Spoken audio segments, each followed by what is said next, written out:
2030 AD. Post-ecological holocaust.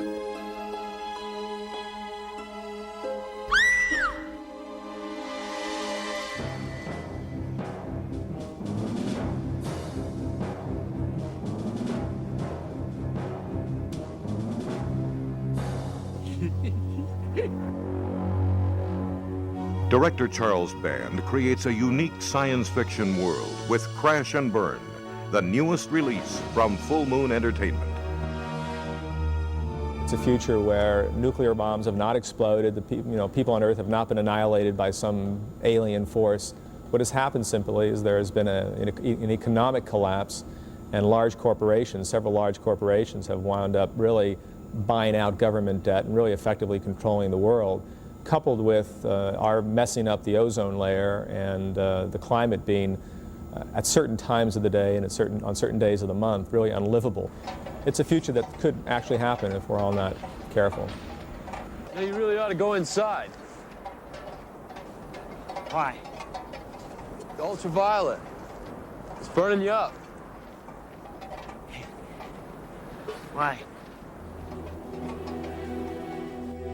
Megan Ward plays Aaron, the granddaughter of renegade television newscaster Ralph Waite of television's The Waltons. Since I grew up in the desert and I don't really have any playmates, I find that all my time is playing with robots and computers. And so I learned how to resurrect this 80-foot dilapidated robot. And turns out I get to save the day with it. Is that what I think it is? It's a DV-8.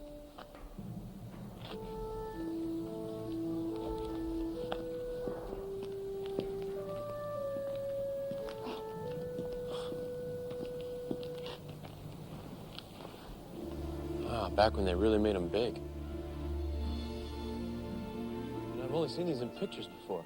How'd it get all the way out here? The government scrapped them.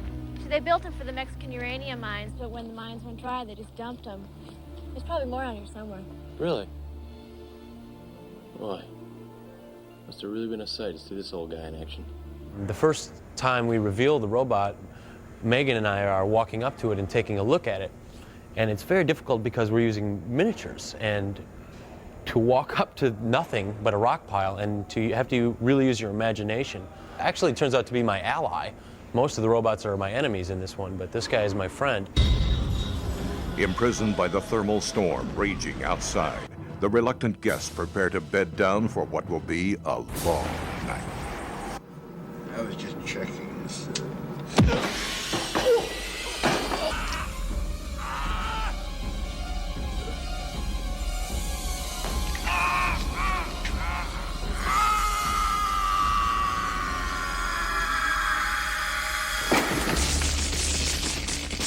Well, Crash and Burn is the computer virus that attacks the androids, the synthoids in the film.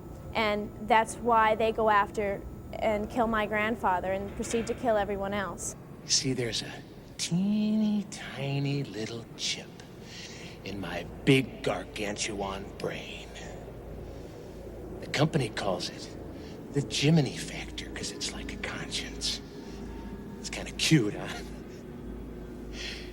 But I would never, in a million, billion, trillion years, terminate a human. But thanks to a miracle of modern technology, poor little Jiminy Cricket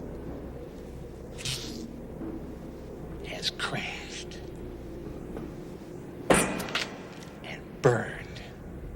Jiminy Cricket Factor is an implanted conscience, which is apparently, according to the screenplay, all that stands between Quinn the human and Quinn the killer robot.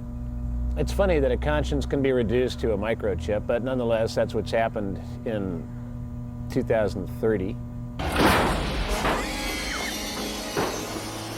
What's the rush?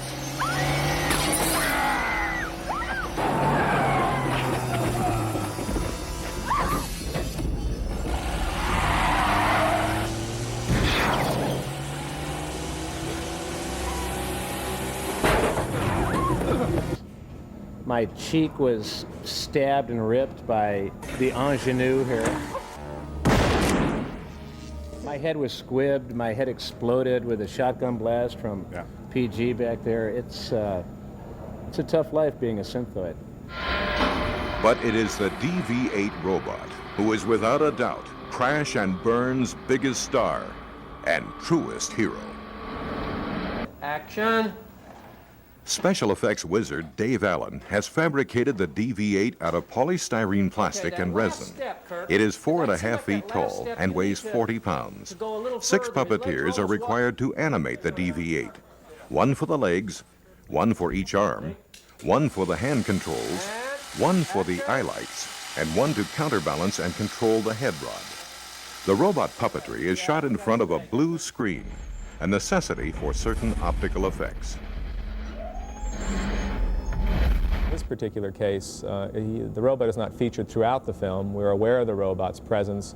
The young girl in the picture tries to reactivate the robot during the film, and luckily, much like the cavalry at the end of a Western, the robot does come to life at the end and really does save the day by, on top of other things, squishing our villain.